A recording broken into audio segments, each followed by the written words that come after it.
5 আগস্টের পর থেকে একদল কুচক্রী মহল এই প্ল্যাটফর্মকে ব্যবহার করে বিভিন্ন রাজনৈতিক স্বার্থ চরিতার্থ করার কাজে ব্যবহার করছে। দ্রুততম সময়ের মধ্যে প্ল্যাটফর্মটিকে বিলুপ্তি ঘোষণা করুন। আমরা সরকারের প্রতি আহ্বান জানাবো যে জাহিদুল ইসলাম পারভেজকে কি টার্গেট কিলিং এর অংশ হিসেবে হত্যা করা হয়েছে কিনা সেটি সুষ্ঠুভাবে তদন্ত করতে হবে, তদন্ত করে দেখতে হবে। একই সাথে আমরা দেখেছি, সিসিটিভি ফুটেজে দেখেছি বেশ কিছু খুনি আইডেন্টিফাই হয়েছে এবং এর মধ্যে 2 জন বৈষম্য বিরোধী ছাত্র আন্দোলনের পদধারী।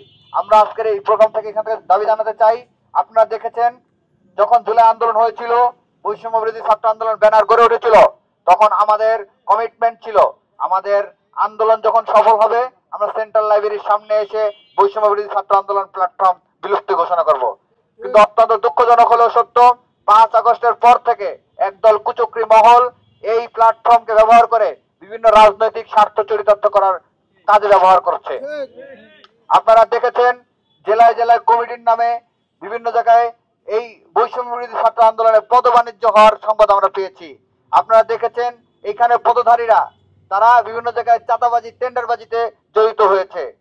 আমরা অত্যন্ত দুঃখের সাথে এবং ভগ্ন হৃদয়ে লক্ষ্য করছি যে এই প্ল্যাটফর্মটি 2000-এর অধিক শহীদের রক্তের উপর দাঁড়িয়ে আছে, যে এই প্ল্যাটফর্মটি 31,000-এরও বেশি আহত এবং পঙ্গুত্ব বরণকারী ভাইদের রক্তের উপর দাঁড়িয়ে আছে।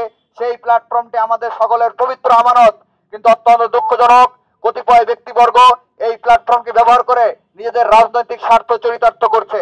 আমরা আজকে এই প্রোগ্রাম থেকে দাবি জানাবো, কাল বিলম্ব না করে এই প্ল্যাটফর্মটিকে আর বিতর্কিত করবেন না।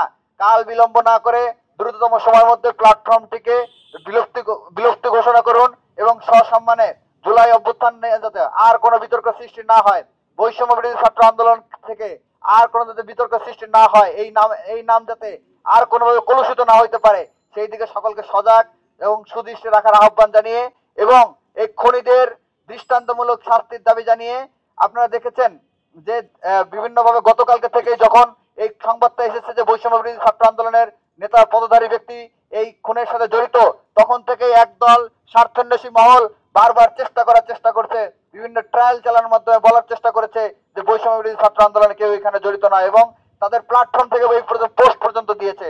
কিন্তু পরবর্তীতে আমরা কিন্তু সংবাদ মাধ্যমে দেখেছি বৈষম্য বিরোধী ছাত্র আন্দোলনের 2 জন এর সাথে জড়িত ছিলেন। এর মানে এটাই প্রতীয়মান হয় কেউ নিজের ব্যক্তি স্বার্থকে চরিতার্থ করার জন্য এই 2000 শহীদের রক্তের উপর দাঁড়িয়ে থাকা প্ল্যাটফর্মকে ব্যবহার করছে।